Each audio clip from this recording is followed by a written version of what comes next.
പതിനായിരക്കണക്കിന് മുത്തുക്കുടകളും നൂറുകണക്കിന് പൊൻവള്ളിക്കുരിശുകളും കൊടികളും കുടകളുമായി മണാർക്കാട് പള്ളിയിലെ രാസ വിശ്വാസ സഹസ്രമായി.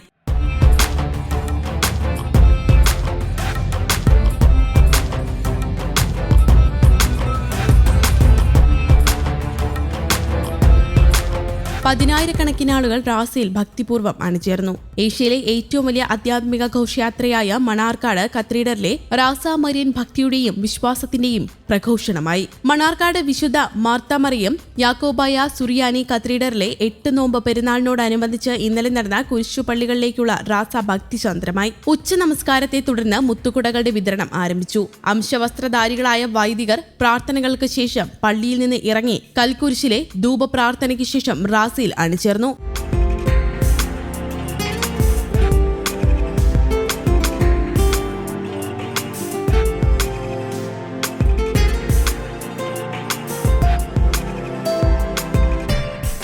കണിയാംകുന്ന്, മണർക്കാട്, കവല എന്നിവിടങ്ങളിലെ കുരിശിൻ തൊട്ടികളും കരോട്ടെ പള്ളിയും ചുറ്റി 3.5 കിലോമീറ്ററിലേറെ സഞ്ചരിച്ചാണ് റാസ തിരികെ വലിയ പള്ളിയിൽ എത്തിച്ചേർന്നത്. കുരിശുപള്ളികളിലും കരോട്ടെ പള്ളിയിലും പ്രത്യേക ധൂപപ്രാർത്ഥന നടന്നു. പെരുന്നാളിനോടനുബന്ധിച്ചുള്ള ചരിത്രപ്രസിദ്ധമായ നട തുറക്കൽ ഉച്ച നമസ്കാരത്തെ തുടർന്ന് ശ്രേഷ്ഠ കത്തോലിക്ക ബസിലിയോസ് തോമസ് പ്രഥമൻ ബാവയുടെ സാന്നിധ്യത്തിൽ നടക്കും. കത്തീഡ്രലിന്റെ പ്രധാന മദ്ബഹായിലെ ത്രോണോസിയിൽ സ്ഥാപിച്ചിരിക്കുന്ന വിശുദ്ധ ദൈവമാതാവിന്റെയും ഉണ്ണിയേശുവിന്റെയും ഛായാചിത്രം പൊതുദർശനത്തിനായി വർഷത്തിൽ ഒരിക്കൽ മാത്രം തുറക്കുന്ന ചടങ്ങാണ് നട തുറക്കൽ ശുശ്രൂഷ.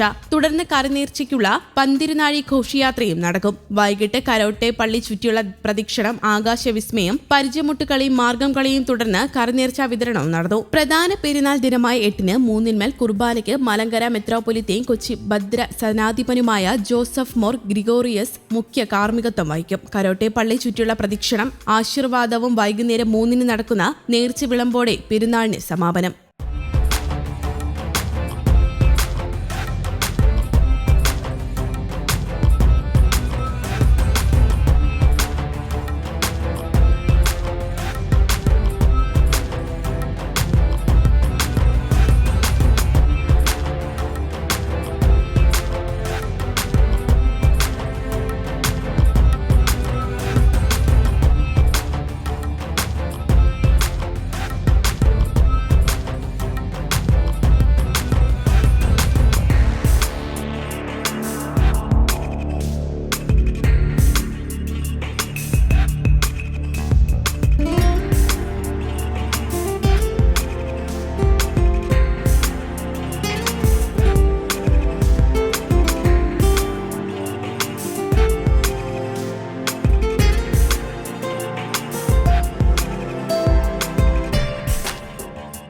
News desk, Kerala Kaumudi.